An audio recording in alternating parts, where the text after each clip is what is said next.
না না, তুমি দিবানি একটা গুড়া কিনা, আমরা দুই ভাইয়ের গুড়া দৌড়ানির স্বাদ মিঠাইয়া দিবানি।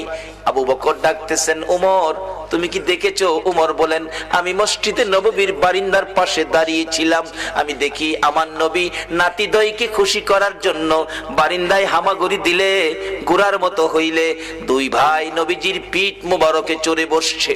আমার নবী গুড়ার মতো অভিনয় করে এদিকে যায় ওদিকে যায়, আবার ডাকতেছে, হাসাইন হুসাইন বলো তোমাদের গুড়া দৌড়াইবার স্বাদ মিটছিনি?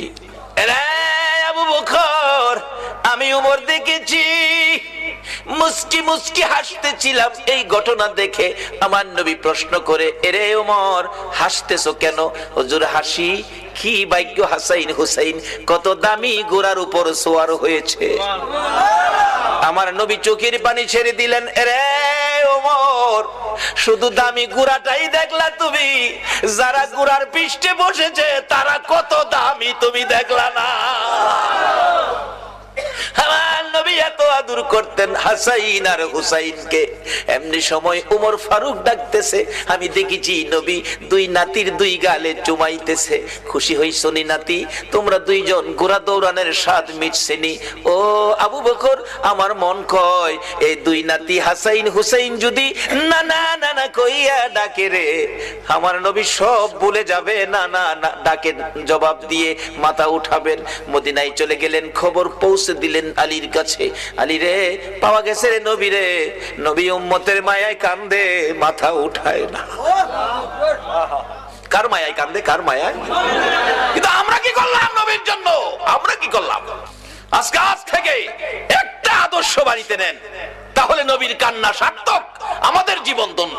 বাবারা রাত্র 2 ঘন্টা হয়ে গেছে, কষ্ট হইতেছে আপনাদের? মাপ পাবেন কিভাবে? স্বপ্ন দেখবেন কিভাবে? এটাই হবে আমার শেষ কথা। যাইতেছি পিছনে।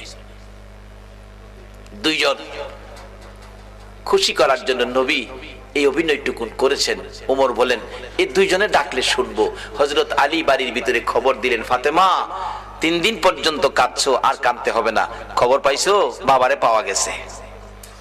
হাসাইন হুসাইন না গেলে আসবে না, উম্মতের জন্য নবী কাঁদতেছে। মা ফাতেমা 2টা সন্তান লইয়া গো বাবার মাতার পাশে হাজির। ফাতেমা 2টা হাত বাড়াইছে, মাবুদ গো আমার এতিম বাবা আর কত কাঁদবে উম্মতের জন্য। বাবা কাঁদতে হবে না, উম্মতের ব্যথায় 3 দিন পর্যন্ত কাঁদলা গো বাবা। আমি ফাতেমা রে, ও তুমি বুইলা গেছো গো। সমস্ত পৃথিবীর মানুষ বলতে পারো গো বাবা, আমি ফাতেমারে তো ভুলার কথা না গো বাবা। বাবা গো উম্মতের মায়ায় বুঝি ফাতেমার কথাও ভুলে গেছো বাবা, আর কাঁদতে হবে না। আমি ফাতেমা কথা দিলাম আপনার উম্মতের জন্য, আমি ফাতেমার তামাম জিন্দেগির নেকি আমি দান করে দিলাম। রে মা বোনেরা, তোমাদের জান্নাতি মহিলাদের সর্দারিনী জীবনের সব নেকি যদি তোমার আমার জন্য দান করে, এই ফাতেমার জীবনী কিনা ঘরে নেওয়া মহিলাদের দরকার আছে কিনা? এটা নিত না তো।